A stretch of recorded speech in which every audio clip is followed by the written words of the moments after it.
Ja ne znam da li sam ja dobro shvatio, ali mi nije dobro od onoga što sam malo pre rekao. Naime, ja sam slušao veleizdajnika u ponedeljak. On svaki dan nešto novo provali, nešto novo upropasti, nešto novo pripremi za izdaju. I u ponedeljak je nagovarao narod da bez rešavanja Kosova neće biti članstvo u Evropskoj uniji. To je podmićivanje da prodate svetinju, narode srpske.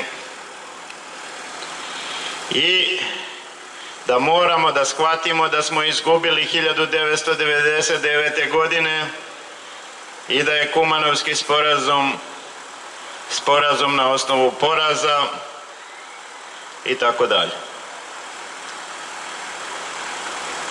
Ko je tebe i ko je čitavu ovu generaciju ovlastio da prodaš svetinje?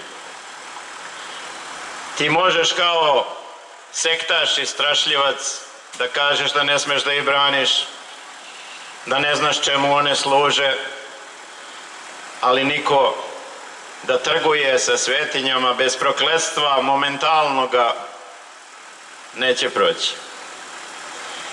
Onaj koji je zajedno sa svim ostalim prethodnicima, Tadićima, Koštunicama, Miloševićima, Brozovićima, potopio Gračanicu, pregazio 2 crkve autoputem iz 4. veka skoro. I šta nam sve nije uradio sa migrantima, vakcinama, 5G mrežama i svemu ostalime, ismevajući kosovski boj i nebesku Srbiju. Evo ga, jutros je izjavio, pazite, pred lažne izbore, da je svršen čin u pitanju, da nema kud i da se odmah posle izbora očekuje potpis za izdaju Kosova. Ponavljam šta je rekao patrijarh Pavle, da je to glavno pitanje svake srpske duše u 20. veku, hoće li postojati, hoće li biti Božja ili đavolja. Tu se više sedeti ne sme. Ako to uradi, poljubite svoj kućni prag koji ga imate u kući, izgrlite se, oprostite se, pre toga se ispovedite i pričestite i ajte na ulicu da se ne vraćamo više kući, jer mi kuće više nemamo ako nam ovaj svetinje proda. Ako on to najavljuje pre izbora, oni imaju 1,5 miliona glasačkih listića i mogu da nameste tu da je on i najavio izdaju pre i da je pobedio sa lažnim glasačkim listićima, ali neka zna svaki onaj koji će zbog plate da glasa za ovoga veleizdajnika ili bilo za koga drugoga na ovim prevarnim izborima, da već pravi predugovor za izdaju svetinja i svete zemlje srpske. Ovde na ovom panovu mi smo pre 2 godine napisali, kad smo videli da Vučić i Šiptar šuška oko referenduma sa svim tim lažnim glasačkim listićima, da će pokušati da prebaci odgovornost na narod, da će to biti najveći poraz koji je ikada srpski narod doživeo u istoriji. Ako dopustimo pitanje referenduma, ako dopustimo da nas pitaju da glasamo, jel nam majka majka, jel nam crkva crkva, jel nam svetinja svetinja, jel li Kosmet Srbija. A to upravo ovaj polako priprema. Pred izbore on najavljuje da će da izda Kosovo i ako ima majčin sin, neka glasa za njega, neka bude proklet zajedno sa ovim veleizdajnikom. Da li ste normalni? Kakva plata, daće Bog hrane i odela, nikoga ostaviti neće, kamoli one koji se žrtvuju za istinu njegovu. I napisali smo da se pitanje referenduma ne sme postavljati. Napisali smo na tom panovu i nosimo ga 2 godine kroz Beograd, referendum podmetati niko nema pravo, jer je Kosmet krvlju svetih srpstvo očuvao. Sve je tu rečeno.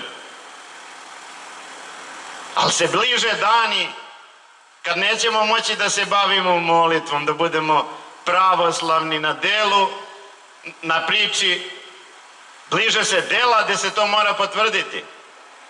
Dela na kojima ćeš biti ili pravoslavan ili izdajnik.